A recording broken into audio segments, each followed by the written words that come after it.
पिछले चैप्टर में हमने देखा था कि बैंक कैसे काम करते हैं, लेकिन बैंक सिर्फ एक टुकड़ा था पजल का। आज हम पूरा पजल सॉल्व करेंगे, फाइनेंशियल सिस्टम ऑफ इंडिया को समझेंगे। नमस्कार दोस्तों, स्वागत है हमारे चैनल स्टार अल्फा पर, जहां हम फाइनेंस और स्टॉक मार्केट को बनाते हैं इतना सिंपल कि आप अपनी रोटी खाते खाते भी समझ जाओ। देखो, सिंपल सी बात है, फाइनेंशियल सिस्टम एक पैसा ट्रांसफर मशीन है। जहां पैसा एक्स्ट्रा है वहां से उठाकर जहां जरूरत है वहां भेजा जाता है। एक एग्जाम्पल से समझते हैं। एक व्यक्ति है गुड्डू जी, जिनके पास है 50,000 रुपया, जो कि एक्स्ट्रा पड़ा है। अगर फाइनेंशियल सिस्टम ना होता तो वो पैसा अलमीरा में बंद होता और सिर्फ कॉकरोच एंजॉय कर रहे होते। बट ऐसा नहीं है। आज बैंक है और इसीलिए उन्होंने बैंक में डिपॉजिट कर लिया। दूसरी तरफ प्रतीक एक यंग इंटरप्रीनियोर है। बैंक ने वही पैसा प्रतीक को लोन दे दिया, जिसको अपना योगा सेंटर स्टार्ट करना था। अब सीन देखो, गुड्डू जी का पैसा बेकार नहीं पड़ा, उसे इंटरेस्ट मिला। प्रतीक का सपना सच होगा, उसका बिजनेस ग्रो करेगा। बैंक बीच में थोड़ा मार्जिन कमा लेगा और इकोनॉमी बोलेगी चलो सब खुश तो हम भी खुश। यानी फाइनेंशियल सिस्टम एक ब्रिज है। एक तरफ सेवर खड़े होते हैं, दूसरी तरफ बोरोवर्स, और बीच में बैंक्स, स्टॉक मार्केट्स, इंश्योरेंस सब मिलके एकदम ट्रैफिक पुलिस की तरह पैसा सही डायरेक्शन में चलाते हैं। समझ लो सिंपल लैंग्वेज में, financial system is equal to saver और बोरोवर की लव स्टोरी, जिसमें बैंक और मार्केट्स मैच मेकर्स बन जाते हैं। और हाँ दोस्तों, अगर आपको फाइनेंस और इन्वेस्टिंग और डिटेल में समझना है तो मैंने अपना एक टेलीग्राम चैनल बनाया है, जहाँ पे 250 प्लस फाइनेंस और बिजनेस बुक्स के पीडीएफ बिल्कुल फ्री अवेलेबल है, और उनके साथ मिलेंगे हिंदी में ऑडियो समरी भी, ताकि आप इजीली समझ सको।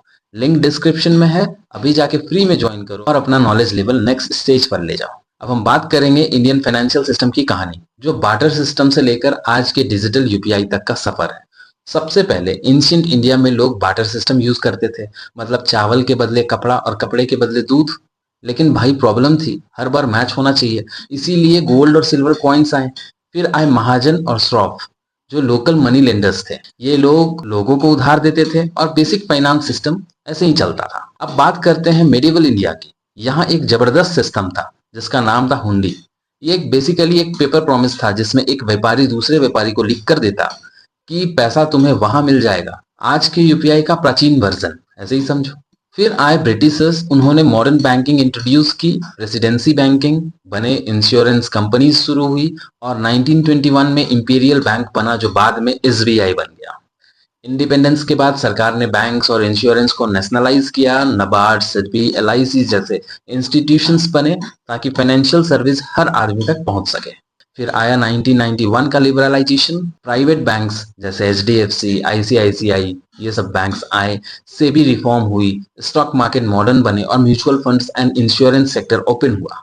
और आज का जमाना है डिजिटल एरा, जहां यूपीआई, मोबाइल बैंकिंग, आधार बेस्ड सर्विस, फिनटेक एप्स, और अब तो क्रिप्टो और ब्लॉकचेन पर भी डिस्कशन हो रहे हैं। मतलब सिंपल है दोस्तों, हमारी जर्नी रही है बार्टर सिस्टम, फिर hundi, British bank, nationalisation, liberalisation, digital India. दोस्तों, अब जब हमने हिस्ट्री समझ ली तो चलो देखें आज के टाइम का फाइनेंशियल सिस्टम का असली स्केलेटन। समझ लो, इकोनॉमी एक बिल्डिंग है और इसके 4 पिलर्स हैं, मतलब 4 बैकबोन्स हैं। बिना इनके ये गिर जाएगी। तो पहला बैकबोन है फाइनेंशियल इंस्टीट्यूशंस। इनको बीच के आदमी भी बोल सकते हैं, मीडिएटर्स है ये। समझ लो, ये वो मिडिल मैन है जो पैसा इधर से उधर ले जाते हैं। जैसे बैंक्स, जैसे एसबीआई, एचडीएफसी, आईसीआईसीआई, ये डिपॉजिट्स लेते हैं और लोन देते हैं। जैसे एनबीएफसीज, बजाज फाइनेंस जैसी कंपनीज बैंक के कजन है, पर लोन देने में पीछे नहीं रहते। Insurance companies, LIC, HDFC life, future secure करने वाले बॉडीगार्ड्स हैं ये सब।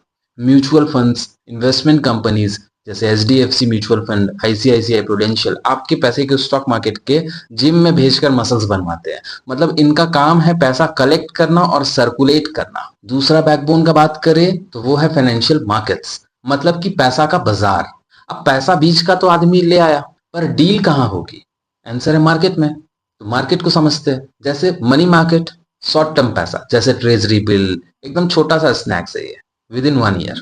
कैपिटल मार्केट, लॉन्ग टर्म पैसा होता है इसमें, स्टॉक्स, बॉन्ड्स, ये एक फुल थाली के जैसा है।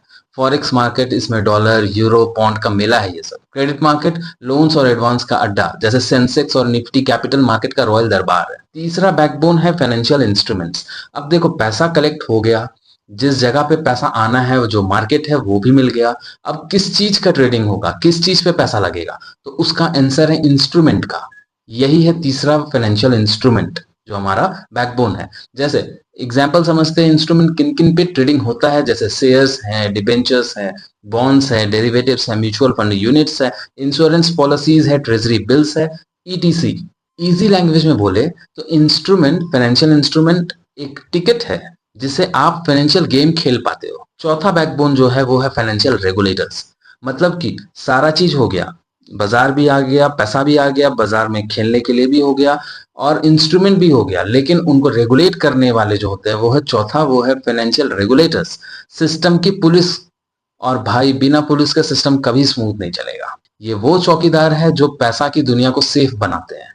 जैसे आरबीआई बैंक्स का असली बॉस है, सेबी स्टॉक मार्केट का वॉचडॉग, आईआरडीएआई इंश्योरेंस का गार्ड, पीएफआरडीए पेंशन का ठेकेदार है, मिनिस्ट्री ऑफ फाइनेंस पूरा कंट्रोलर जो पूरे सिस्टम को कंट्रोल कर रहा है। इनके काम है इंश्योर करना कि फाइनेंशियल सिस्टम में गोलमाल ना हो, सिर्फ माल हो। दोस्तों अब तक हमने समझा कि फाइनेंशियल सिस्टम के पिलर्स कौन है। अब देखते हैं ये सिस्टम एक्चुअली करता क्या है। Function 1, mobilisation of savings. मतलब पहले लोग पैसा गद्दे के नीचे या बिस्किट के डब्बे में छुपाते थे। प्रॉब्लम ये था कि पैसा वहीं पड़ा पड़ा सो जाता था। अब फाइनेंशियल सिस्टम के थ्रू वही पैसा एफडी, आरडी, एसआईपी में जाता है और इकोनॉमी का काम चलता है इससे। दूसरा function capital formation. Financial system ensure करता है कि पैसा प्रोडक्टिव जगह पे लगे, जैसे फैक्ट्रीज, स्टार्टअप, इंफ्रास्ट्रक्चर्स। रिजल्ट ये होता है कि इकोनॉमी की ग्रोथ होती है, जॉब्स, सैलरी, फिर से सेविंग साइकिल कंटिन्यूज।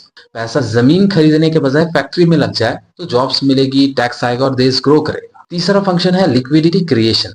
सिस्टम आपको लिक्विड ऑप्शन देता है। मतलब एफडी तोड़नी है, पॉसिबल है। म्यूचुअल फंड विड्रॉ करना है, पॉसिबल है। यूपीआई से मैगी खरीदनी है, पॉसिबल है। मतलब financial system all time money on demand के जैसा है। चौथा फंक्शन रिस्क मैनेजमेंट। देखो दुनिया अनसर्टेन है दोस्तों, accident, market crash, crop failures, कुछ भी हो सकता है। यहाँ हेल्प करते हैं insurance, life insurance, health cover, derivatives and hedging product. Like business के लिए रिस्क कम करता है ये सब प्रोडक्ट्स। पांचवा फंक्शन पेमेंट सिस्टम। आज पैसा भेजना है, कैश लेके साइकिल चलाने की जरूरत नहीं है, बस यूपीआई टिंग टिंग पैसा तुरंत चला गया। एनईएफटी, आरटीजीएस, पेटीएम सबने पैसा ट्रांसफर को 2 मिनट मैगी के जैसा इजी बना दिया। मतलब फाइनेंशियल सिस्टम पैसा को जगाता है, चलाता है, जब चाहिए देता है, बचाता है और तेज कर देता है। दोस्तों अब सवाल ये है, ये पूरा फाइनेंशियल सिस्टम का फायदा क्या है, इंडिया की इकोनॉमी के लिए इसका इंपॉर्टेंस क्या है, इसको जानते हैं। तो पहला इंपॉर्टेंस, ग्रोथ इंजन। सोचो अगर एक स्टार्टअप फाउंडर के पास आइडिया है लेकिन पैसा नहीं है तो उसका ड्रीम वहीं रुक जाएगा। फाइनेंशियल सिस्टम उसको venture capital, loans, stock market और इन्वेस्टर तक पहुंचा देता है। इसी वजह से आज जोमैटो, पेटीएम, ओला जैसे स्टार्टअप्स बड़े बन गए और बड़े corporate houses like Adani, Ambani, उनकी भी फंडिंग इसी सिस्टम से होती है। मतलब पैसा का पेट्रोल इसी सिस्टम से मिलता है जो इकोनॉमी की गाड़ी को चलाता है। दूसरा इंपॉर्टेंस, फाइनेंशियल इंक्लूजन। पहले गांव के आम आदमी के लिए बैंक अकाउंट खोलना सपना था, आज जन धन योजना के थ्रू करोड़ों लोगों के पास अपना बैंक अकाउंट है। इसका मतलब हर घर तक बैंकिंग पहुंच गई और सबको अपना पैसा सेफ जगह पर रखने का और जरूरत पर लोन लेने का मौका मिल गया। ये है असली फाइनेंशियल एम्पावरमेंट। तीसरा इंपॉर्टेंस, डिजिटल पुश। आज यूपीआई के बिना जिंदगी सोचो मुश्किल है ना। दुनिया का सबसे ज्यादा real time digital payment India में होता है। ऑटो ड्राइवर से चाय वाला तक क्यूआर कोड स्कैन करके पेमेंट ले रहा है। ये कन्वीनियंस और ट्रांसपेरेंसी दोनों को दिखाता है। कैशलेस इकोनॉमी सिर्फ एक स्लोगन नहीं, इंडिया ऑलरेडी ग्लोबल लीडर बन गया है इसमें। चौथा इंपॉर्टेंस, ग्लोबल इंटीग्रेशन। आज इंडियन स्टॉक मार्केट में फॉरेन इन्वेस्टर पैसा लगाते हैं और हमारी कंपनीज वर्ल्ड मार्केट से भी पैसा उठाती है। मतलब इंडिया का फाइनेंशियल सिस्टम अब सिर्फ इंडिया तक लिमिटेड नहीं है बल्कि ग्लोबल इकोनॉमी के साथ कनेक्टेड भी है। अगर यूएस में इंटरेस्ट रेट बढ़ते हैं तो इसका असर हमारे सेंसेक्स, निफ्टी पर भी दिखता है। मतलब हमारी इकोनॉमी अब एक ग्लोबल प्लेयर बन चुकी है। दोस्तों फाइनेंशियल सिस्टम सिर्फ पैसा का फ्लो मैनेज नहीं करता बल्कि इंडिया के ग्रोथ, इंक्लूजन, डिजिटल प्रोग्रेस और ग्लोबल कनेक्टिविटी का बैकबोन है। अब देखिए भैया, जैसे हर कॉइन के दो साइड होते हैं वैसे ही इंडियन फाइनेंशियल सिस्टम के भी कुछ प्रॉब्लम्स हैं। चलिए देखते हैं उनको एक एक करके। पहला प्रॉब्लम, एनपीएस, मतलब लोन वापस ना आना। बैंक ने प्रतीक को 10 लाख का लोन दे दिया, बिजनेस चला नहीं और पैसा वापस नहीं आया। इसी को कहते हैं नॉन परफॉर्मिंग एसेट। ये आज बैंकिंग सिस्टम की सबसे बड़ी प्रॉब्लम है क्योंकि पैसा अटक जाता है और नए बोरोवर्स को लोन देना मुश्किल हो जाता है। दूसरा बड़ा problem, cyber frauds, online scams. आज सब कुछ डिजिटल हो गया है, यूपीआई, नेट बैंकिंग, एप्स। लेकिन इस डिजिटल दौर के एक डार्क साइड है, हैकिंग, फिशिंग, ओटीपी स्कैम्स। रोज न्यूज में आता है ओटीपी बताओ और अकाउंट खाली। ये साइबर फ्रॉड्स लोगों के ट्रस्ट को तोड़ते हैं और सिस्टम की क्रेडिबिलिटी को डेंजर में डालते हैं। तीसरा problem, over regulations versus under regulations. अगर रूल्स बहुत स्ट्रिक्ट हो गए तो बिजनेस ग्रो नहीं कर पाता, और अगर रूल्स लूज हो जाए तो स्कैम्स होते हैं, जैसे हर्षद मेहता स्कैम।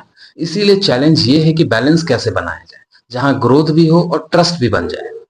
चौथा, फाइनेंशियल लिटरेसी की कमी। सबसे बड़ी प्रॉब्लम यह है कि इंडिया में लोग अभी भी फाइनेंस को समझते नहीं।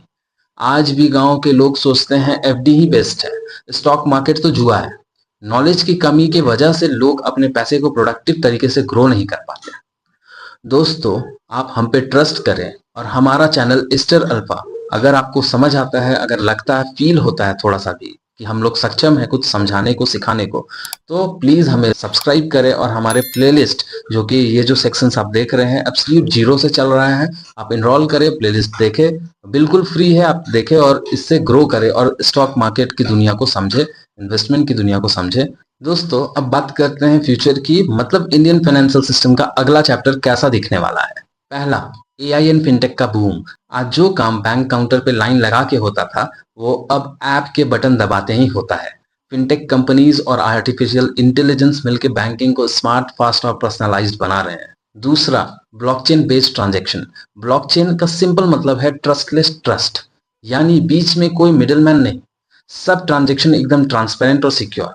आने वाले टाइम में loans, insurance, even property deals भी ब्लॉकचेन पे हो सकते हैं, जहां फ्रॉड करना ऑलमोस्ट इम्पॉसिबल हो जाएगा। तीसरा, नियो बैंक्स। सोचो, एक ऐसा बैंक जिसका कोई ब्रांच ही नहीं है, सिर्फ ऐप है, यही है नियो बैंक। पूरा बैंकिंग एक्सपीरियंस डिजिटल, 24/7, बिना पेपर वर्क का। चौथा, green finance, climate friendly investments. अब दुनिया के इन्वेस्टर्स सिर्फ पैसा ही नहीं, इन्वायरमेंट को भी देख रहे हैं। Renewable energy, electric vehicle, sustainable projects, इनमें इन्वेस्ट करना ही ग्रीन फाइनेंस है। इंडिया भी इस वेव का हिस्सा बन रहा है, जो फ्यूचर को सेफ और क्लीन बनाएगा। तो दोस्तों, ये था इंडियन फाइनेंशियल सिस्टम का सफर, हिस्ट्री से लेकर फ्यूचर तक। एक ऐसा सिस्टम जो आज भी हमारी इकोनॉमी को चलाता है और कल हमारे डिजिटल ड्रीम्स को पूरा करेगा।